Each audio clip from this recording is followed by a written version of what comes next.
നമ്മളൊരു പാട്ട് കേൾക്കാൻ പോവുകയാണല്ലോ. സിസ്റ്റർ ലിൻഡ ജോസഫിനെ പാട്ട് പാടുന്നതിന് വേണ്ടി വളരെ സ്നേഹത്തോടെ ക്ഷണിക്കും. നിൻ സ്നേഹം മാധുര്യം അതു അവർണ്ണനീയം, പാപമരണമിറ്റിൽ പുതുജീവൻ നൽകിയോൻ. നിൻ സ്നേഹം മാധുര്യം അതു അവർണ്ണനീയം, പാപമരണമിറ്റിൽ പുതുജീവൻ നൽകിയോൻ. വൻകൃപയ്ക്കായി ഞാൻ അങ്ങേ വാഴ്ത്തുന്നേ, വൻകൃപയ്ക്കായി ഞാൻ അങ്ങേ വാഴ്ത്തുന്നേ, വാഴ്ത്തുന്നേ, വാഴ്ത്തുന്നേ. ജീവൻ നൽകി വീണ്ടെടുത്ത കർത്തനേ, വാഴ്ത്തുന്നേ, വാഴ്ത്തുന്നേ. ജീവൻ നൽകി വീണ്ടെടുത്ത കർത്തനേ. എൻ ജീവൻ ശൂന്യമായി മരുഭൂസമാനമായി തങ്കരക്തത്താലെന്നെ ഫലപ്രദമാക്കിയോൻ. എൻ ജീവൻ ശൂന്യമായി മരുഭൂസമാനമായി തങ്കരക്തത്താലെന്നെ ഫലപ്രദമാക്കിയോൻ. വൻകൃപയ്ക്കായി ഞാൻ അങ്ങേ വാഴ്ത്തുന്നേ, വൻകൃപയ്ക്കായി ഞാൻ അങ്ങേ വാഴ്ത്തുന്നേ, വാഴ്ത്തുന്നേ, വാഴ്ത്തുന്നേ. ജീവൻ നൽകി വീണ്ടെടുത്ത കർത്തനേ, വാഴ്ത്തുന്നേ, വാഴ്ത്തുന്നേ. ജീവൻ നൽകി വീണ്ടെടുത്ത കർത്തനേ. എന്നിൽ ആനന്ദമേകി നവ ചൈതന്യം നൽകി ആത്മജീവദായകൻ നിത്യജീവൻ നൽകിയോൻ. എന്നിൽ ആനന്ദമേകി നവ ചൈതന്യം നൽകി ആത്മജീവദായകൻ നിത്യജീവൻ നൽകിയോൻ. വൻകൃപയ്ക്കായി ഞാൻ അങ്ങേ വാഴ്ത്തുന്നേ, വൻകൃപയ്ക്കായി ഞാൻ അങ്ങേ വാഴ്ത്തുന്നേ, വാഴ്ത്തുന്നേ, വാഴ്ത്തുന്നേ. ജീവൻ നൽകി വീണ്ടെടുത്ത കർത്തനേ, വാഴ്ത്തുന്നേ, വാഴ്ത്തുന്നേ. ജീവൻ നൽകി വീണ്ടെടുത്ത കർത്തനേ. ആത്മശക്തി പകർന്നും അഭിഷേകം നൽകിയും സുവിശേഷം ഘോഷിപ്പാൻ എന്നെ യോഗ്യനാക്കിയോൻ. ആത്മശക്തി പകർന്നും അഭിഷേകം നൽകിയും സുവിശേഷം ഘോഷിപ്പാൻ എന്നെ യോഗ്യനാക്കിയോൻ. വൻകൃപയ്ക്കായി ഞാൻ അങ്ങേ വാഴ്ത്തുന്നേ, വൻകൃപയ്ക്കായി ഞാൻ അങ്ങേ വാഴ്ത്തുന്നേ, വാഴ്ത്തുന്നേ, വാഴ്ത്തുന്നേ. ജീവൻ നൽകി വീണ്ടെടുത്ത കർത്തനേ, വാഴ്ത്തുന്നേ, വാഴ്ത്തുന്നേ. ജീവൻ നൽകി വീണ്ടെടുത്ത കർത്തനേ. നിൻ സ്നേഹം മാധുര്യം അതു അവർണ്ണനീയം, പാപമരണമേറ്റെന്നിൽ പുതുജീവൻ നൽകിയോൻ. നിൻ സ്നേഹം മാധുര്യം അതു അവർണ്ണനീയം, പാപമരണമേറ്റെന്നിൽ പുതുജീവൻ നൽകിയോൻ.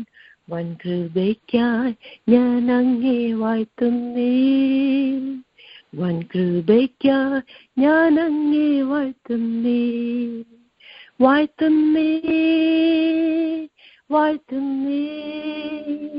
ജീവൻ നൽകി വീണ്ടെടുത്ത കർത്തനേ, വാഴ്ത്തുന്നേ, വാഴ്ത്തുന്നേ.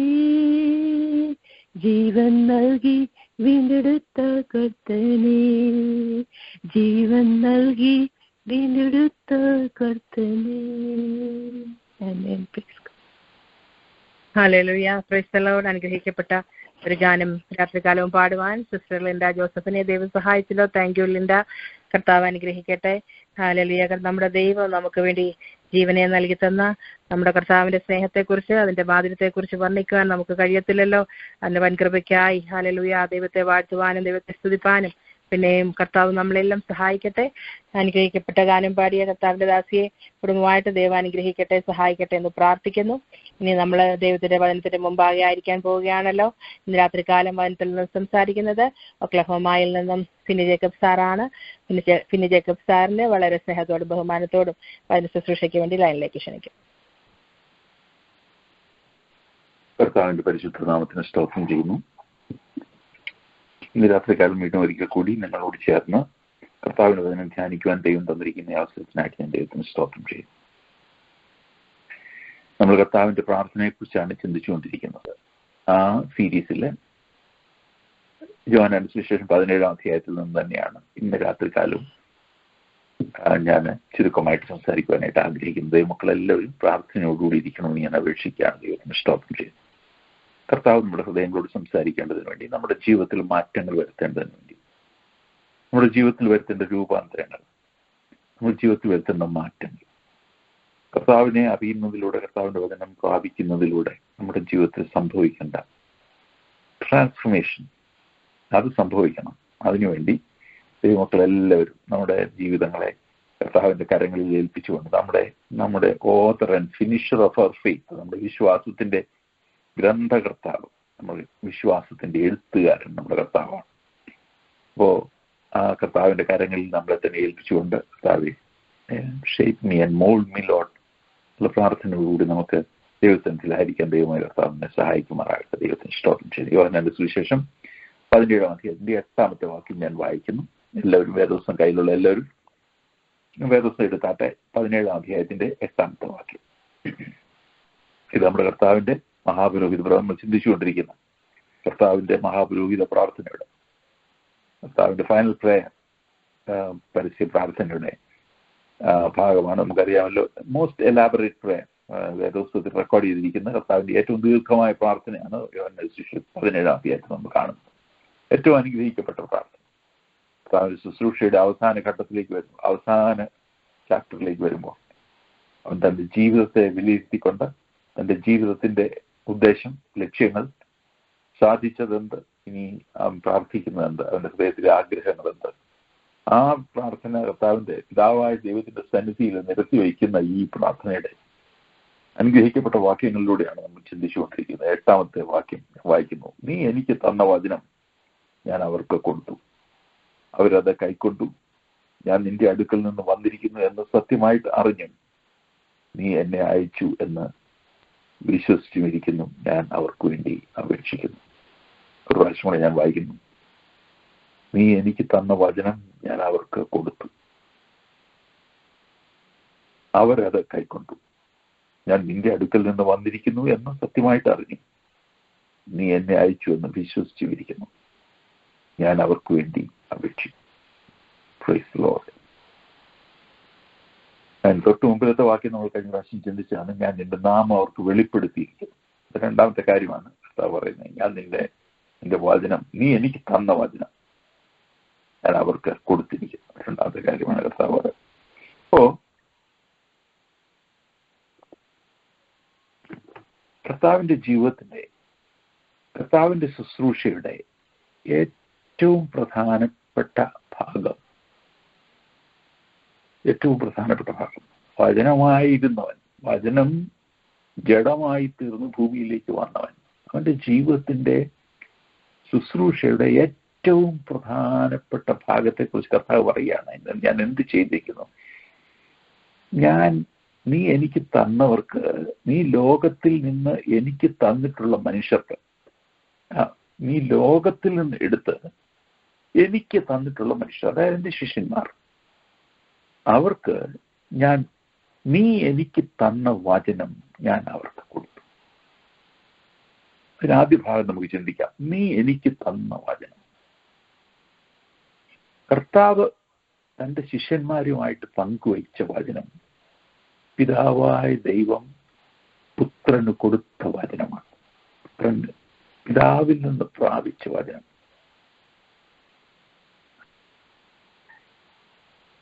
എത്ര പ്രാധാന്യമുള്ള ഒരു കാര്യമാണ് ഇന്ന് ചിന്തിക്കണം. ആ വചനം അവർക്ക് കൊടുത്തു.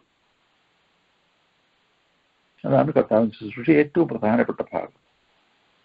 നമ്മൾ കർത്താവിനെ സമീപിക്കുന്നത് പലപ്പോഴും നമ്മുടെ പല ആവശ്യങ്ങൾക്ക് വേണ്ടിയിട്ടാണ്. ഒരു തെറ്റുമില്ല. ഏത് സഹായത്തിനുള്ള ഏത് കൃപ പ്രാപിക്കുന്നതിനും നമ്മൾ കർത്താവിന്റെ സന്ധിയോട് അടുത്ത് വരേണ്ടതുണ്ട്, അല്ലേ? കർത്താവ് തന്നെ എന്താ പറഞ്ഞേ? അന്നത്തേക്കുള്ള ആഹാരം ഞങ്ങൾക്ക് തരണമേ. അപ്പോ നമ്മൾ പല ആവശ്യങ്ങൾക്ക് വേണ്ടി, നമ്മുടെ ദൈനംദിന ആവശ്യങ്ങൾക്ക് വേണ്ടി കർത്താവിനോട് പ്രാർത്ഥിക്കുമ്പോൾ കർത്താവിനോടല്ലാതെ നമ്മൾ വേറെ ആരോട് പ്രാർത്ഥിക്കുന്നു? കർത്താവിനോട് പ്രാർത്ഥിക്കണം. എന്നാൽ കർത്താവ് പറഞ്ഞു, നിങ്ങൾ നശിച്ചു പോകുന്ന ആഹാരത്തിനായിട്ടല്ല, നിത്യജീവങ്കിലേക്ക് നിലനിൽക്കുന്ന ആഹാരത്തിനായിട്ട് തന്നെ പ്രവർത്തിപ്പിൻ, അത് മനുഷ്യപുത്രൻ നിങ്ങൾക്ക് നൽകൂ. ഒരു നിമിഷം അവിടെ നിൽക്കണമേ, ഒരു നിമിഷം അവിടെ പോസ് ചെയ്യണേ. നമ്മുടെ പ്രാർത്ഥനയുടെ പ്രധാനപ്പെട്ട കണ്ടന്റ്, പ്രധാനപ്പെട്ട ആവശ്യം, കർത്താവെ, നിത്യജീവങ്കിലേക്ക് നിലനിൽക്കുന്ന എൻ്റെ വചനത്തിന്റെ ഒരു ഇൻവെസ്റ്റ്മെന്റ് നീ എൻ്റെ ജീവിതത്തിലേക്ക് നൽകണമേ. നീ എൻ്റെ ഹൃദയത്തിലേക്ക് നിന്റെ വചനം ഒന്ന് പാകിയിട്ട്, ലലുയ, സകല ജഡവും പുല്ലുപോലെയും അതിന്റെ ഭംഗിയെല്ലാം പുല്ലിന്റെ പൂ പോലെയും ആകും. പുല്ല് വാടി പൂതിർന്നു പോയി, കർത്താവിന്റെ വചനമോ എന്നേക്കും നിൽക്കുന്നു. അതാകുന്നു നിങ്ങളോട് പ്രസംഗിച്ച വചനം. ആ വചനം നമ്മുടെ ഉള്ളിലേക്ക് കർത്താവേ നീ തരണമേ, നീ എൻ്റെ ഉള്ളിൽ അതാക്കണമേ എന്ന ഒരു പ്രാർത്ഥന നമ്മുടെ ജീവിതത്തിന്റെ നിരന്തര പ്രാർത്ഥനയുടെ ഭാഗമായി തീരുവാൻ ഞാൻ ആഗ്രഹിക്കുന്നു. ഒരുപക്ഷെ ഞങ്ങൾക്ക് അന്നേക്കുള്ള ആഹാരം ഇന്ന് തരണമേ എന്ന് പ്രാർത്ഥിക്കുന്നതിന്റെ ആത്മീയ വശം അതാണ്. നിത്യജീവങ്കിലേക്ക് നിലനിൽക്കുന്ന ആഹാരത്തിനായിട്ട് പ്രവർത്തിപ്പിൻ. അപ്പൊ നമ്മളുടെ ജീവിതത്തിൽ നിത്യമായ ഫലങ്ങൾ പുറപ്പെടുവിക്കുക, അതായത് നിത്യമായ ഫലമുണ്ടാക്കുന്ന, നിത്യതയോളം നിലനിൽക്കുന്ന നമ്മുടെ ജീവിതത്തിലേക്ക് നമുക്ക് ചെയ്യാൻ കഴിയുന്ന ഇൻവെസ്റ്റ്മെന്റ് കർത്താവിന്റെ വചനം നമ്മൾ പ്രാപിച്ചുള്ളിൽ സംഗ്രഹിക്കുക എന്നുള്ളതാണ്. കർത്താവിന്റെ വചനം അത് നമ്മളിൽ വരുത്തുന്ന മാറ്റം, അത് നമ്മളിൽ ചെയ്യുന്ന പണി, നമ്മളിൽ വരുത്തുന്ന രൂപാന്തരം അതിവിശിഷ്ടവും അതിമനോഹരവും വിലയേറിയതുമാണ് എന്ന് ഞാൻ ഇന്ന് രാത്രികാലം നിങ്ങളെ ഓർമ്മിപ്പിക്കാൻ ആഗ്രഹിക്കുന്നു. പിതാവായ ദൈവത്തിൽ നിന്ന് കർത്താവ് പ്രാപിച്ച് തന്റെ ശിഷ്യന്മാർക്ക് കൊടുത്ത വചനം. അതിനെപ്പറ്റി കർത്താവ് എന്തോ പറഞ്ഞേ എന്ന് നമുക്ക് നോക്കാം. യോഹന്നാന്റെ സുവിശേഷം 12-ാം അധ്യായത്തിൽ 49-ാമത്തെ വാക്യം പറയുകയാണ്, ഞാൻ എന്തോ പ്രസംഗിച്ചത്, എന്തായിരുന്നു എന്റെ പ്രസംഗത്തിന്റെ കണ്ടന്റ് എന്തായിരുന്നു പറയുകയാണ്. യോഹന്നാന്റെ സുവിശേഷം 12-ാം അധ്യായത്തിന്റെ 49-ാമത്തെ വാക്യം നമ്മൾ എന്താ പറയുക നോക്കുക. ദിവസം ഉള്ളവരെല്ലാവരും തുറന്ന് നോക്കണം. ഞാൻ വായിക്കുന്നു എന്നേ ഉള്ളൂ, പക്ഷെ നിങ്ങളെല്ലാവരും റെഫർ ചെയ്യണം. എന്നെ അയച്ച പിതാവ് തന്നെ ഞാൻ ഇന്നത് പറയണമെന്നും ഇന്നത് സംസാരിക്കണമെന്നും കൽപ്പന തന്നിരിക്കുന്നു. അവന്റെ കൽപ്പന നിത്യജീവൻ എന്ന് ഞാൻ അറിയുന്നു. അവന്റെ കൽപ്പന, അവന്റെ വായിൽ നിന്ന് വീഴുന്ന വചനം, കൽപ്പന, അത് നിത്യജീവനാണ് എന്ന് ഞാൻ അറിയുന്നു. ആകയാൽ ഞാൻ സംസാരിക്കുന്നത് പിതാവ് എന്നോട് അരുളി ചെയ്തതുപോലെ ഞാൻ സംസാരിക്കുന്നു. അപ്പോൾ കർത്താവ് ഒരു വാക്ക് പറഞ്ഞാൽ അത് പിതാവ് അരുളി ചെയ്യുന്ന വചനമാണ്. കർത്താവ് ഒന്ന് സംസാരിച്ചാൽ അത് പിതാവിൽ നിന്നുള്ള ശബ്ദമാണ്. അത് നമ്മൾ തിരിച്ചറിഞ്ഞാൽ, പ്രിയമുള്ളവരെ, ഞാൻ നിങ്ങൾ ചോദിക്കട്ടെ, അത് നിങ്ങൾ തിരിച്ചറിഞ്ഞാൽ പ്രായോഗിക ജീവിതത്തിൽ എന്ത് മാറ്റം ഉണ്ടാകും? നമ്മുടെ കർത്താവ് നമ്മളോട് സംസാരിക്കുന്നത് പിതാവായ ദൈവം തമ്പുരാൻ, ആരും കണ്ടിട്ടില്ലാത്ത, കാണാൻ കഴിയാത്തവൻ, അടുത്തുകൂടാത്ത വെളിച്ചത്തിൽ വസിക്കുന്നവൻ, പിതാവായ ദൈവം നമ്മളോട് സംസാരിക്കുന്ന വചനമാണ് കർത്താവ് സംസാരിക്കുന്നത് എന്ന് തിരിച്ചറിഞ്ഞാൽ നമ്മൾ എന്ത് ചെയ്യും പ്രായോഗിക ജീവിതത്തിൽ? ഞാൻ നിങ്ങളോട് ചോദിക്കട്ടെ, അങ്ങനെയാണെങ്കിൽ നമ്മൾ എന്ത് ചെയ്യും? നമ്മൾ ഏതിന് പ്രാധാന്യം, ഏറ്റവും കൂടുതൽ പ്രാധാന്യം നമ്മൾ കൊടുക്കും? എന്തിനു കൊടുക്കും? ദൈവവചനം വായിക്കുന്നതിന് പ്രാധാന്യം കൊടുക്കും. ഏത് വചനം, അതിൽ തന്നെ ഏത് വചനത്തിന് നമ്മൾ പ്രാധാന്യം കൊടുക്കും? സുവിശേഷങ്ങളിലൂടെ കർത്താവിന്റെ ശബ്ദം കേൾക്കുന്നതിന് നമ്മൾ പ്രാധാന്യം കൊടുക്കും. ഞാനീ പറയുന്നതിന്റെ അതിന്റെ പ്രാധാന്യം നിങ്ങൾ ഉൾക്കൊള്ളണമേ എന്ന് ഞാൻ അപേക്ഷിക്കാം. എവൻഗേലിയോന്, സുവിശേഷത്തിന്, സുവിശേഷത്തിലൂടെ കർത്താവിന്റെ ശബ്ദം കേൾക്കുന്നതിന് പ്രാധാന്യം കൊടുക്കുമെങ്കിൽ ഹല്ലേലൂയ, നമ്മുടെ ജീവിതത്തെ രൂപാന്തരപ്പെടുത്തുന്ന, നമ്മുടെ ജീവിതത്തിൽ വലിയ മാറ്റങ്ങൾ വരുന്ന ദൈവശബ്ദം നിങ്ങൾ കേൾക്കുന്നതിനിടയായി. എന്റെ വചനങ്ങളെ കേട്ട് ചെയ്യുന്നവനെല്ലാം, അതൊക്കെ നിങ്ങളുടെ മനസ്സിലുണ്ടെങ്കിൽ നിങ്ങളൊന്ന് എന്നോട് ചേർന്ന് പറഞ്ഞാട്ടെ. എന്റെ വചനങ്ങളെ കേട്ട് ചെയ്യുന്നവനെല്ലാം പാറമേൽ അടിസ്ഥാനമിട്ട് വീട് പണിത് ബുദ്ധിയുള്ള മനുഷ്യനില്ല. അപ്പൊ ആദ്യം കേൾക്കണം, പിന്നെ ചെയ്യണം. എന്ത് കേൾക്കണം? എന്റെ വചനങ്ങൾ. പാറമേലടിച്ച, കാറ്റടിച്ചു, മഴ പെയ്തു, വെള്ളം പൊങ്ങി, അത് ആ വീട്ടിന്മേൽ അലച്ചു, അത് പാറമേൽ അടിസ്ഥാനമുള്ളതാകെ അത് വീണില്ല. പിതാവായ ദൈവത്തിൽ നിന്ന് കേട്ട് പുത്രൻ തമ്പുരാൻ നമ്മളോട് അരുളി ചെയ്യുന്ന വചനത്തിന് പ്രാധാന്യം നമ്മൾ കൊടുക്കുമ്പോൾ നമ്മൾ തിരിച്ചറിയണം, എന്നെ അയച്ച പിതാവ് തന്നെ ഞാൻ ഇന്നത് പറയണമെന്നും ഇന്നത് പറയണമെന്നും ഇന്നത് സംസാരിക്കണമെന്നും കൽപ്പന തന്നിരിക്കുന്നു. ദൈവത്തിന് സ്തോത്രം ചെയ്യും. ഇവിടെ കർത്താവ് പറഞ്ഞു, യോഹന്നാൻ സുവിശേഷം 8-ാം അധ്യായത്തിന്റെ 12-ാം അധ്യായത്തിന്റെ 49-ാമത്തെ വാക്യത്തിൽ നമ്മൾ വേറൊരു കാര്യം പറയുന്നു. നോക്കുക, യേശു വിളിച്ചു പറഞ്ഞത്, എന്നിൽ വിശ്വസിക്കുന്നവൻ എന്നിലല്ല, എന്നെ അയച്ചവനിൽ തന്നെ വിശ്വസിക്കുന്നു. എന്നെ കാണുന്നവൻ എന്നെ അയച്ചവനെ കാണുന്നു. അതുകൊണ്ട് എന്തോ അതിന്റെ വചനത്തിന്റെ പ്രാധാന്യം എന്താ? ഈ വചനം, ഈ കേൾക്കുന്ന വചനം, ഞാൻ സംസാരിച്ച വചനങ്ങൾ തന്നെ ഒടുക്കത്തെ നാളിൽ അവനെ ന്യായം വിധിക്കും. അപ്പോൾ നമ്മൾ കേൾക്കുന്ന ഈ വചനം എന്തുമാത്രം പ്രാധാന്യമുള്ളതാണെന്ന് നമ്മൾ ശ്രദ്ധിക്കണം. ഈ ക്രിസ്തുവിന്റെ സുവിശേഷ പ്രകാരം ലോകത്തെ ന്യായം വിധിക്കുന്ന നാളിൽ നമ്മളെ ന്യായം വിധിക്കുന്ന കർത്താവിന്റെ സുവിശേഷം അതിന്നേ നമ്മൾ കേട്ട് നമ്മുടെ ജീവിതത്തെ നമ്മൾ ക്രമപ്പെടുത്തുന്നുവെങ്കിൽ നിത്യജീവനിലേക്ക് നമ്മെ ഒരുക്കുന്ന അനുഭവമായിട്ട് അത് മാറ്റും. ദൈവത്തിന് സ്തോത്രം ചെയ്യും. എന്നെ വിശ്വസിക്കുന്നവൻ എന്നിലല്ല, എന്നെ അയച്ചവനെ തന്നെ വിശ്വസിക്കുന്നു. എന്നെ തള്ളിക്കളയുന്നവനെ, എന്റെ വചനം കൈക്കൊള്ളാതെ എന്നെ തള്ളിക്കളയുന്നവനെ ന്യായം വിധിക്കുന്നവനുണ്ട്. ഞാൻ സംസാരിച്ച വചനം തന്നെ ഒടുക്കത്തെ നാളിൽ അവന് ന്യായം വിധിക്കും. അപ്പൊ എന്റെ പിതാവ് തന്നെ എന്നോട് ഞാൻ ഇന്നത് പറയണം എന്ന് സംസാരിക്കണമെന്ന്. അപ്പൊ കർത്താവ് അരുളി ചെയ്തത് എന്താണ്? കർത്താവ് അരുളി ചെയ്തതിന് ദൈവത്തിന്റെ വചനത്തിൽ പറയുന്ന ചുരുക്കപ്പേരാണ് സുവിശേഷം. കർത്താവ് നമ്മളോട് അരുളി ചെയ്യുന്ന സുവിശേഷം. ആ സുവിശേഷം കർത്താവിന് ആര് കൊടുത്തു? ഹല്ലേലൂയ. ആ സുവിശേഷം കർത്താവിന് കൊടുത്തത് പിതാവായ ദൈവമാണ്. പിതാവായ എന്ത് പറഞ്ഞു? തന്റെ ആത്മാവിലൂടെ ദൈവം പുത്രൻ തമ്പുരാന് തന്റെ സുവിശേഷത്തെ കൊടുത്തു. തന്റെ ജീവിതം തന്നെ സുവിശേഷമായിട്ട് മാറ്റപ്പെട്ടു. ദൈവത്തിന് സ്തോത്രം ചെയ്തു. അപ്പൊ നമ്മൾ ശ്രദ്ധിക്കേണ്ടത്, ഇത് പിതാവിൽ നിന്ന് പ്രാപിച്ച് നമുക്ക് തന്നതാണ് കർത്താവിന് സ്തോത്രം. യോഹന്നാൻ സുവിശേഷം 8-ാം അധ്യായത്തിന്റെ 29-ാമത്തെ വാക്യം നമുക്ക് നോക്കാം. 8:29. അവിടെ പിതാവും പുത്രനും തമ്മിലുള്ള ബന്ധത്തെ കുറിച്ച് പറയുന്ന ആ ഭാഗത്തേക്ക് നമുക്കൊന്ന് വരാം. 8:29. അതുകൊണ്ട് നമ്മൾ എന്താണ് കാണുന്നത്? 8:29. ആകയാൽ യേശു, നിങ്ങൾ മനുഷ്യപുത്രനെ ഉയർത്തിയ ശേഷം ഞാൻ തന്നെ അവനെന്നും ഞാൻ സ്വയമായിട്ട് ഒന്നും ചെയ്യാതെ പിതാവ് എനിക്ക് ഉപദേശിച്ചു തന്നതുപോലെ സംസാരിക്കുന്നു എന്നും അറിയും. നിങ്ങൾ എന്നെ ഉയർത്തി കഴിഞ്ഞതിന് ശേഷം, അതായത് ഞാൻ ക്രൂശിൽ ഉയർത്തപ്പെട്ടതിന് ശേഷം ഞാൻ സ്വയമായിട്ട് ഒന്നും ചെയ്യാതെ പിതാവ് എനിക്ക് ഉപദേശിച്ചു തന്നതുപോലെ ഞാൻ ഇത് സംസാരിച്ചിരിക്കുന്നു എന്ന് നിങ്ങൾ അറിയും. You will no.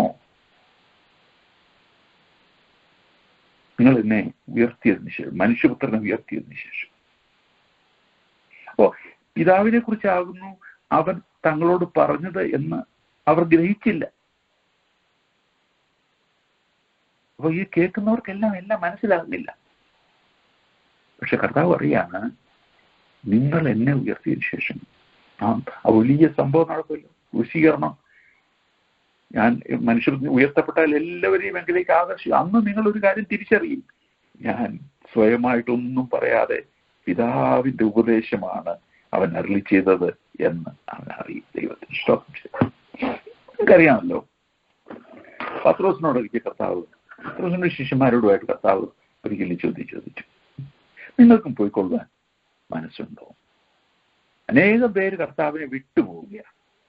അനേകം പേര് ഇത് കഠിനമായ വാക്ക്, കഠിനമായ ഉപദേശം, ഇതിൽ ആർക്കും നിലനിൽക്കാൻ കഴിയുമെന്ന് പറഞ്ഞ് പിന്നോക്കം പോകുമ്പോൾ പത്രോസിനോട് നിങ്ങൾക്കും പോയിക്കൊള്ളുവാൻ മനസ്സുണ്ട്. പത്രോസ് എന്താ മറുപടി പറഞ്ഞ് നിങ്ങൾക്ക് എല്ലാവർക്കും അറിയാം. എന്താ പറഞ്ഞേ? നിന്നെ വിട്ട് ഞങ്ങൾ ആരുടെ അടുക്കൽ പോകും? നിത്യജീവന്റെ വചനങ്ങൾ നിന്റെ പക്കലുണ്ട്. ഹല്ലേലൂയ. മുക്കുവനായ പത്രോസ് സാമാന്യരായ, വിദ്യാഭ്യാസം ഇല്ലാത്ത സാമാന്യരായ മനുഷ്യരെന്ന ശിഷ്യന്മാരെ പറ്റിയിട്ട് അന്നത്തെ കാലത്തെ റൂളിംഗ് ക്ലാസ് ഉള്ളവര് അവരെ വിലയിരുത്തിയത്. സാമാന്യരായ മനുഷ്യർ. എന്നാൽ ദൈവത്തിന്റെ വചനം അവർ കേട്ടപ്പോൾ ജീവിതത്തിലുണ്ടായ വെളിപ്പാട് എന്താണ്? നിത്യജീവന്റെ വചനങ്ങളാണ് നിന്റെ കയ്യിലുള്ളത്. പ്രിയമുള്ളവരെ, നമ്മൾ കേൾക്കുന്ന ഈ വചനങ്ങൾ നമ്മുടെ ഉള്ളിൽ നിത്യജീവനെ പാകുവാൻ ഹെൽപ്പുള്ളതാണ് എന്ന് നമ്മൾ തിരിച്ചറിയുമ്പോൾ, നിത്യജീവന്റെ വചനങ്ങളാണെന്ന് തിരിച്ചറിയുമ്പോൾ നമ്മളിൽ ഇത് വരുത്തുന്ന മാറ്റം, അത് നിത്യജീവനിലേക്ക് നിലനിൽക്കുന്ന മാറ്റങ്ങളാണെന്ന് നമ്മൾ തിരിച്ചറിയുമ്പോൾ, അപ്പോ കർത്താവ് അവനോട് പറഞ്ഞ് ഒരു കാര്യമുണ്ട്. കർത്താവ് പത്രോസിനോട് പറഞ്ഞൊരു കാര്യമുണ്ട്. മത്തായി 16-ാം അധ്യായത്തിന്റെ 17-ാം വാക്യം നമുക്ക് വായിക്കാൻ കഴിയും. ഇപ്പൊ എടുത്ത് വായിക്കണ്ട, എന്നാലും അത് ഞാൻ പറഞ്ഞു പോകാം. ശിമോനെ, സ്വർഗസ്ഥനായ പിതാവാണ് നിനക്കിത് വെളിപ്പെടുത്തിയത്. സ്വർഗസ്ഥനായ പിതാവാണ് നിനക്കിത് വെളിപ്പെടുത്തിയത്. കൺഫെഷൻ, ആ വാക്ക്, നീ ദൈവത്തിന്റെ ജീവനുള്ള ദൈവത്തിന്റെ പുത്രനായ ക്രിസ്തു എന്നുള്ള വചനം അവൻ പറഞ്ഞപ്പോൾ അവനോട് പത്രോസിനോട് കർത്താവ് പറയാം, ഇത് പിതാവായ ദൈവമാണ് നിനക്ക് വെളിപ്പെടുത്തിയത്.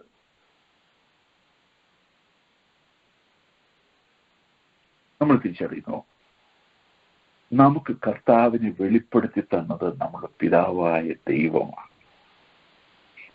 നീ എനിക്ക് തന്ന വചനം ഞാൻ അവർക്ക് കൊടുത്തു, അവരത് കൈക്കൊണ്ടു.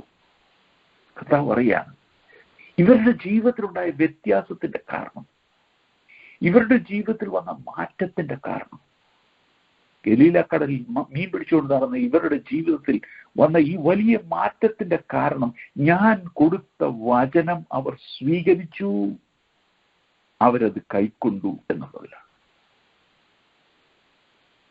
നിങ്ങളോട് പറയട്ടെ, ദൈവവചനം ഉള്ളിൽ പ്രവേശിക്കുന്നത് മുഖാന്തരം ഒരു വ്യക്തിയിൽ, ഒരു കുടുംബത്തിൽ, ഒരു കമ്മ്യൂണിറ്റിയിൽ, ഒരു ദേശത്ത് വരുന്ന മാറ്റം നമുക്ക് ചിന്തിക്കാൻ കഴിയുന്നതിനേക്കാൾ അപ്പുറമാണ്. Beyond imagination. ഏറ്റവും പ്രാകൃതമായ, ഏറ്റവും ബാർബാരിക്കായ, ഏറ്റവും നികൃഷ്ടമായ സാഹചര്യങ്ങളിൽ ജീവിക്കുന്നവരിലൂടെ ദൈവത്തിന്റെ വചനം വന്നു കഴിയുമ്പോൾ അവരുടെ ജീവിതത്തിൽ മാറ്റങ്ങൾ ഉണ്ടാകുന്നു. അവരുടെ ജീവിതത്തില്, ആ കമ്മ്യൂണിറ്റിയില്, ആ കുടുംബത്തില് വ്യത്യാസം വരാനായിട്ട് കഴിയും. 2 തലമുറ മുമ്പ്, 3 തലമുറ മുമ്പ് നമ്മുടെ വീടുകളിലെ വലിയമ്മച്ചിമാർക്കൊന്നും അധികം പേർക്കും വിദ്യാഭ്യാസം ഉണ്ടായിരുന്നില്ല. മലയാളത്തിൽ വർത്താനം പറയുന്നില്ലാതെ മലയാളം പോലും വായിക്കാൻ അറിയാവുന്ന ഒരു ചുരുക്കമായിരുന്നു ഒരു 4 തലമുറ മുമ്പ്. എന്നാൽ ദൈവത്തിന്റെ വചനം വന്നപ്പോൾ നമ്മളുടെ കമ്മ്യൂണിറ്റിയിലുണ്ടായ മാറ്റത്തെ നമ്മൾ തിരിച്ചറിയുന്നുവോ? നമ്മുടെ ജീവിതങ്ങളിലുണ്ടായ മാറ്റത്തെ നമ്മൾ തിരിച്ചറിയുന്നുവോ? ഞാൻ പലപ്പോഴും പറഞ്ഞിട്ടുള്ളത് പോലെ വീണ്ടും ഒരിക്കൽ കൂടി പറയുന്നു, 175 വർഷങ്ങൾക്കുള്ളിൽ മലയാളക്കരയിലുണ്ടായ മാറ്റങ്ങളുടെ വലിയ പങ്ക്, വലിയ കാരണം ദൈവത്തിന്റെ വചനം ഇവിടെ വന്നു എന്നുള്ളതാണ്. നീ എനിക്ക് തന്ന വചനം ഞാൻ അവർക്ക് കൊടുത്തു, അത് അവർ കൈക്കൊണ്ടു, അവരുടെ ജീവിതത്തിൽ വ്യത്യാസം ഉണ്ടായി.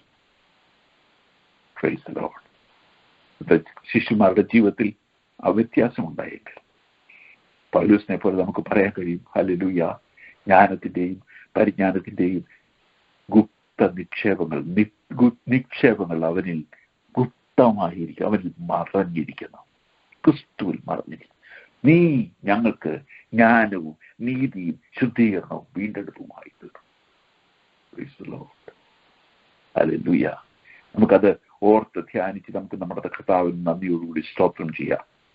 നമ്മുടെ കർത്താവ് എമൗസിലേക്ക് പോയ ശിഷ്യന്മാരോട് സംസാരിച്ചതിന് അവർ തിരുവെഴുത്തുകൾ തിരിച്ചറിയുന്നത് അവരുടെ ഹൃദയത്തെ തുറന്നു എന്നെഴുതിയിരിക്കുന്നു. അവരുടെ ഹൃദയം കത്തിക്കൊണ്ടിരുന്നത് അവർ ശിഷ്യന്മാരോട് സംസാരിച്ചുകൊണ്ടിരുന്നപ്പോൾ അവനെ പറ്റി തന്നെയുള്ള തിരുവെഴുത്തുകൾ വിശദീകരിച്ചു കൊടുത്തപ്പോൾ അവരുടെ ബുദ്ധിയെ തുറന്നു എന്നെഴുതിയിരിക്കുന്നത് പോലെ അവൻ തുറക്കുമ്പോൾ, ഹല്ലേലൂയ, നമ്മുടെ ബുദ്ധിയെ അവൻ തുറക്കുമ്പോൾ നമ്മുടെ ജീവിതത്തിൽ വലിയ മാറ്റമാണ് സംഭവിക്കുന്നത്. ഞാൻ കൊടുത്ത വചനം, നീ എനിക്ക് തന്ന വചനം ഞാൻ അവർക്ക് കൊടുത്തു, അതവർ കൈക്കൊണ്ടു. ദൈവത്തിന് സ്തോത്രം ചെയ്യും. അപ്പോ നീ എനിക്ക് തന്ന വചനമാണ് ഞാൻ കൊടുത്തത് എന്ന ഭാഗത്തെ പറ്റി ഞാൻ പറഞ്ഞു കഴിഞ്ഞു. എങ്കിലും ഞാൻ 1-2 കാര്യങ്ങൾ കൂടി ഓർപ്പിക്കട്ടെ. കർത്താവ് പിതാവായ ദൈവത്തോട് ഉള്ള ആ ബോണ്ടിങ്, കർത്താവും പിതാവുമായ അഭേദ്യമായ ബന്ധത്തെ ഈ ഭാഗങ്ങൾ ചൂണ്ടിക്കാണിക്കുന്നു. കർത്താവ് പറയുകയാണ്, യോഹന്നാൻ സുവിശേഷം 5-ാം അധ്യായത്തിന്റെ 19-ാമത്തെ വാക്യത്തില്, 5-ാം അധ്യായത്തിന് 30-ാം വാക്യത്തില് ഇവിടെയൊക്കെ പറയുക, എനിക്ക് സ്വതവേ ഒന്നും ചെയ്യുവാൻ കഴിയത്തില്ല, എനിക്ക് സ്വതവേ ഒന്നും ചെയ്യാൻ കഴിയത്തില്ല. യോഹന്നാൻ സുവിശേഷം 8-ാം അധ്യായത്തിൽ 29-ാം, എന്നെ അയച്ചവൻ എന്നോട് കൂടെ ഉണ്ട്, ഞാൻ അവന് ഇഷ്ടമുള്ളത് ചെയ്യുന്നത് കൊണ്ട് അവൻ എന്നെ ഏകനായിട്ട് വിട്ടിട്ടില്ല. അപ്പോ പിതാവും പുത്രനും തമ്മിലുള്ള ആ അഭേദ്യമായ ബന്ധം, ആ ബന്ധത്തിന്റെ ഫലമായിട്ട് എന്തോ സംഭവിച്ചുകൊണ്ടിരിക്കുന്നു? പിതാവിൽ നിന്നും വചനം ഇങ്ങനെ പുത്രനിലേക്ക് ഒഴുകിക്കൊണ്ടിരിക്കുന്നു. പിതാവ് ചെയ്യുന്നതൊക്കെയും പുത്രന് കാണിച്ചു കൊടുക്കുന്നു. ആ പുത്രൻ ഔവണ്ണം തന്നെ ചെയ്യുന്നു. ഇങ്ങനെ പിതാവും പുത്രനും തമ്മിൽ വേർതിരിക്കാൻ കഴിയാത്ത ഒരു ബന്ധത്തിലാണ് കർത്താവ് ഓടിക്കൊണ്ടിരുന്നത്, കർത്താവ് പൊയ്ക്കൊണ്ടിരുന്നത് എന്നുള്ള ഒരു വലിയ തിരിച്ചറിവ് നമുക്ക് സംഭവിക്കുമ്പോൾ,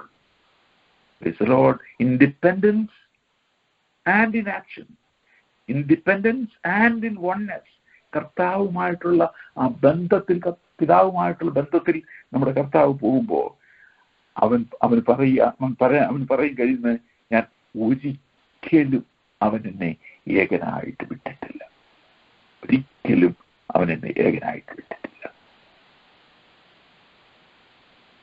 കർത്താവ് പറഞ്ഞ എന്താ? ശിഷ്യന്മാരെ നോക്കിയിട്ട് പറഞ്ഞ്, എന്നെ പിരിഞ്ഞ് നിങ്ങൾക്ക് ഒന്നും ചെയ്യുവാൻ കഴിയുകയില്ല. എന്റെ വചനം നിങ്ങളിൽ വസിച്ചാൽ, അപ്പോ നിങ്ങൾ ഞാൻ പിതാവിന്റെ കൽപ്പനകൾ പ്രമാണിച്ച് അവന്റെ സ്നേഹത്തിൽ വസിക്കുന്നത് പോലെ, 15-ാം അധ്യായത്തിൽ നിന്ന വാക്യം ഞാൻ വായിക്കുന്നു. ഞാൻ എൻ്റെ പിതാവിന്റെ കൽപ്പനകൾ പ്രമാണിച്ച് അവന്റെ സ്നേഹത്തിൽ വസിക്കുന്നത് പോലെ നിങ്ങൾ എൻ്റെ കൽപ്പനകൾ പ്രമാണിച്ചാൽ എൻ്റെ സ്നേഹത്തിൽ വസിക്കും. അപ്പൊ കർത്താവ് തന്നെ പറഞ്ഞത് നമ്മൾ കേട്ടു. പറഞ്ഞു, അവന്റെ കൽപ്പന നിത്യജീവനാണ്, അവന്റെ കൽപ്പന നിത്യജീവനാണ്. അവന്റെ വായിൽ നിന്ന് വരുന്ന ഓരോ വാക്കുകളും നമ്മൾ കേട്ടിട്ട് അതനുസരിച്ച് നമ്മൾ ജീവിക്കുവാനായിട്ട് ആരംഭിക്കുമ്പോൾ നമ്മുടെ ജീവിതത്തിൽ ആ ജീവന്റെ പുതുക്കം, ജീവന്റെ സമൃദ്ധി നമ്മൾ അനുഭവിക്കുവാനിടയായി. ഇപ്പോ പറയാണ്, പിതാവിന്റെ കൽപ്പനകളെ നമ്മൾ സ്വീകരിച്ച് അവന്റെ സ്നേഹത്തിൽ നമ്മൾ വസിക്കുമ്പോൾ, അപ്പൊ ഈ വചനം കേൾക്കുന്നതിന്റെ ഉദ്ദേശം എന്താ? ഈ വചനം കേൾക്കുന്നതിന്റെ ഉദ്ദേശം പിതാവിന്റെ കൽപ്പനകൾ പ്രമാണിച്ച് പുത്രൻ അവന്റെ സ്നേഹത്തിൽ വസിക്കുന്നത് പോലെ നിങ്ങൾ എന്റെ വചനം കേട്ട് എന്റെ സ്നേഹത്തിൽ വസിച്ചാൽ, എന്റെ കൽപ്പനകൾ പ്രമാണിച്ചാൽ നിങ്ങൾ എന്റെ സ്നേഹത്തിൽ വസിക്കും. നാം പറയാണ്, നിങ്ങൾ എന്നിൽ വസിച്ചാൽ, എന്റെ വചനം നിങ്ങളിൽ വസിച്ചാൽ നിങ്ങൾ വളരെ ഫലം കായ്ക്കും. നമ്മൾ ഓർക്കണം, കർത്താവിന്റെ സ്നേഹത്തിൽ വസിക്കണം.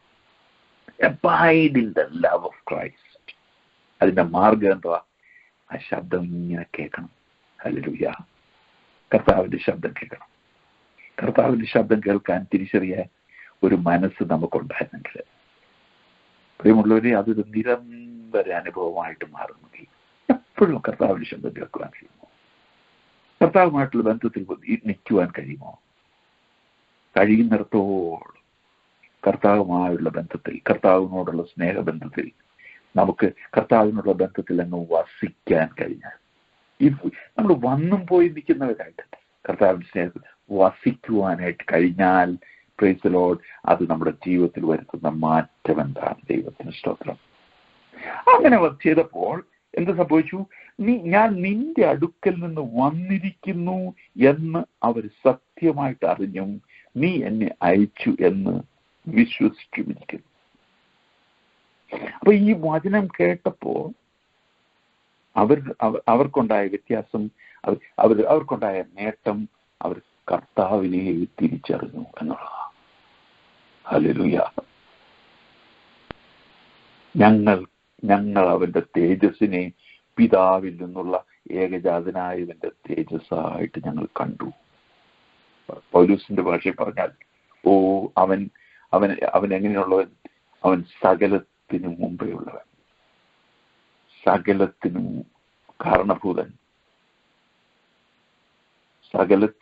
കാരണഭൂതനായവൻ, സകലത്തെയും തന്റെ ശക്തിയുള്ള വചനത്താൽ വഹിക്കുന്നവൻ. നമ്മൾ കർത്താവിനെ തിരിച്ചറിയുമെങ്കിൽ, ഉയർത്തുന്നേറ്റ കർത്താവിന്റെ മഹത്വം നമ്മൾ തിരിച്ചറിയുമെങ്കിൽ, പ്രൈസ് ദി ലോർഡ്, നമ്മൾ പിതാവിൽ നിന്നുള്ള ഏകജാതനായവന്റെ തേജസ്സായിട്ട് നമ്മൾ അവനെ കാണുമെങ്കിൽ, കർത്താവിനെ കുറിച്ചുള്ള തിരിച്ചറിവ് നമുക്ക് ലഭിക്കുമെങ്കിൽ, പൗലോസിനെ പോലെ നമുക്ക് പറയാൻ കഴിയും, ഞാൻ ക്രിസ്തുവിനെ നേടേണ്ടതിനും ഞാൻ അവനെ അറിയേണ്ടതിന് അവന്റെ പരിജ്ഞാനത്തിന്റെ ശ്രേഷ്ഠ നിമിത്തം ഞാൻ സകലവും ഉപേക്ഷിച്ച് മറ്റുള്ളതിനൊക്കെ ഒന്നും ഒരു പ്രാധാന്യമില്ല, ഞാൻ ക്രിസ്തുവിനെ അറിയണം. I want to know Christ. അവൻ പിതാവിൽ നിന്നുള്ള ഏകജാതനായവന്റെ തേജസ്സായിട്ട് നമ്മൾ അവനെ കാണുമെങ്കിൽ, അറിയുമെങ്കിൽ, അവന്റെ മഹത്വം നമ്മൾ തിരിച്ചറിയുമെങ്കിൽ, പ്രൈസ് ദി ലോർഡ്, അതിനുള്ള മാർഗം എന്താ? അവന്റെ വചനങ്ങളെ കേൾക്കണം, അവന്റെ വചനത്തെ കേൾക്കണം, അവന്റെ വചനത്തെ ആസ്വദിക്കുവാൻ പഠിക്കണം, അവന്റെ വചനത്തെ ഉള്ളിലാക്കുവാൻ പഠിക്കണം. അവന്റെ വചനം നമ്മൾ മാറ്റങ്ങൾ വരുത്തുന്നത് കണ്ടറിയണം. ദൈവത്തിന് യഹോവ നല്ലതെന്ന് രുചിച്ചറിയുവിൻ എന്നുള്ളതിന്റെ യഥാർത്ഥത്തിലുള്ള അർത്ഥം നമുക്ക് വെളിപ്പെടുന്നത് ഇപ്പോഴാണ്. ക്രിസ്തുവിനെ അറിയണം, ക്രിസ്തുവിന്റെ സ്നേഹം അറിയണം. അതേപറ്റി കർത്താവ് പറഞ്ഞു, എന്റെ ആടുകൾ എന്റെ ശബ്ദം കേൾക്കും. Praise the Lord. നീ അവയെ, യോഹന്നാൻ 17 അധ്യായത്തിന്റെ 6 വാക്യം പറയുമ്പോ, നീ അവരെ എനിക്ക് തന്നു. 17 ഈ പ്രാർത്ഥനയിൽ തന്നെയുള്ള വാക്യം. നീ അവരെ എനിക്ക് തന്നു, അവർ നിന്റെ വചനം പ്രമാണിച്ചുമിരിക്കുന്നു. നീ അവരെ എനിക്ക് തന്നു, അവർ നിന്റെ വചനം പ്രമാണിച്ചുമിരിക്കുന്നു. അപ്പോ കർത്താവ് പറഞ്ഞത് ഇപ്പൊ നമ്മൾ വായിച്ചെന്താ? അവര് എന്റെ വചനം കേട്ടും ഞാൻ നിന്റെ അടുക്കൽ നിന്ന് വന്നിരിക്കുന്നത് വിശ്വസിച്ചും ഇരിക്കുന്നു. നീ അവരെ എനിക്ക് തന്നു. അപ്പൊ ഇവര് നിന്റേതായിരുന്നു, നീ അവരെ എനിക്ക് തന്നു. കർത്താവ് വലിയൊരു പരമാർത്ഥം നമ്മളോട് പറയുന്നുണ്ട്. എന്താണ്? പിതാവായ ദൈവം നമ്മളെ ലോകസ്ഥാപനത്തിന് മുമ്പ് കണ്ട് തെരഞ്ഞെടുത്ത് പുത്രൻ തമ്പുരാനെ ഏൽപ്പിച്ചതാണ്. അതുകൊണ്ടാണ് നമുക്ക് അവനെക്കുറിച്ചുള്ള വെളിപ്പാട് കിട്ടിയത്, അവനെക്കുറിച്ചുള്ള വിശ്വാസം വന്നത്, അവനെ തിരിച്ചറിയുവാൻ കഴിഞ്ഞതിനെല്ലാം കാരണം നമ്മൾ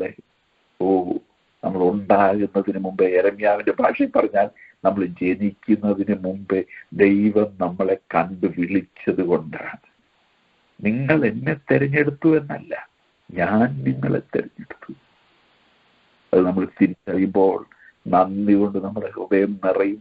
കാരണം മാനുഷികമായിട്ട് നമ്മൾ ഒരിക്കലും നമ്മുടെ സ്വന്തം ബുദ്ധി കൊണ്ട് ആലോചിച്ച് നമ്മൾ ക്രിസ്തുവിനെ കണ്ടുമുട്ടുമായിരുന്നില്ല, നമ്മൾ കണ്ടെത്തുമായിരുന്നില്ല. നമുക്ക് പിതാവായ ദൈവം നമുക്ക് വെളിപ്പെടുത്തി തന്നു. പത്രോസിനോട് പറഞ്ഞ പോലെ, പറയുവാൻ ശിമോനെ നീ ഭാഗ്യവാൻ, ജഡരക്തങ്ങളല്ല നിനക്കിത് വെളിപ്പെടുത്തിയത്, സ്വർഗസ്ഥനായ എന്റെ പിതാവാണ് നിനക്കിത് വെളിപ്പെടുത്തിയത്.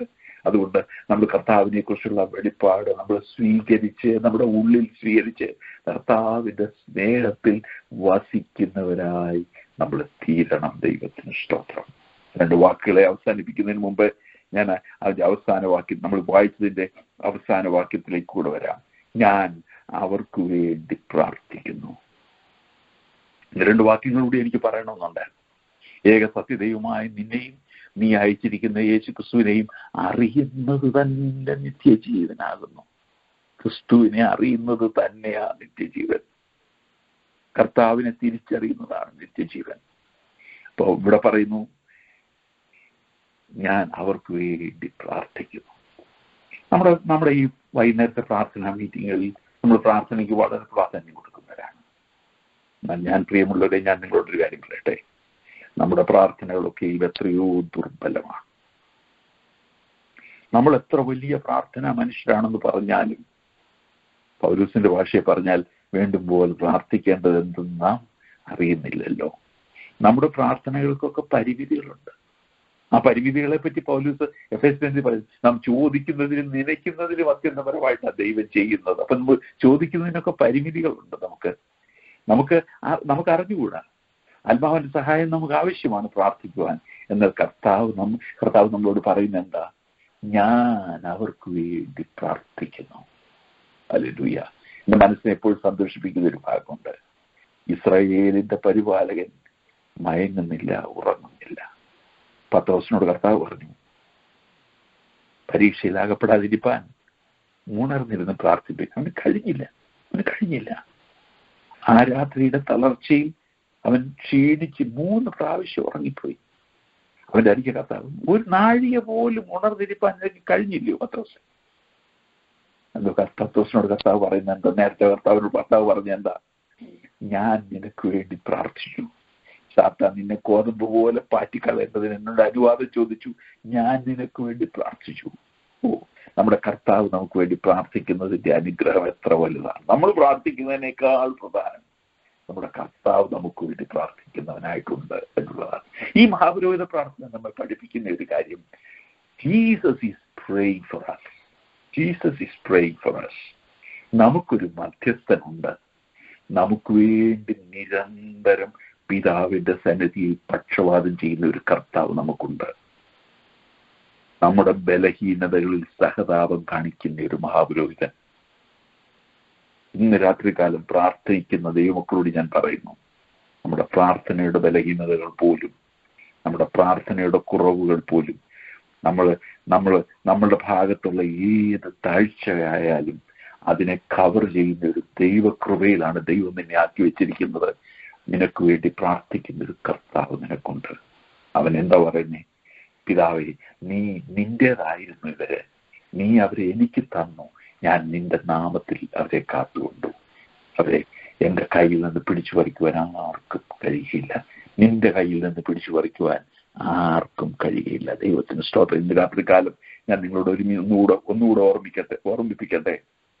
നീ എനിക്ക് തന്ന വചനം ഞാൻ അവർക്ക് കൊടുത്തു, അവരത് കൈക്കൊണ്ടു. ഞാൻ നിന്റെ അടുക്കൽ നിന്ന് വന്നിരിക്കുന്നു എന്ന് അവർ സത്യമായി അറിഞ്ഞും നീ എന്നെ അയച്ചു എന്ന് അവർ വിശ്വസിച്ചുമിരിക്കുന്നു. ഞാൻ അവർക്ക് വേണ്ടി അപേക്ഷിക്കുന്നു. കർത്താവിനെ അറിയുന്നതാണ് നിത്യജീവൻ.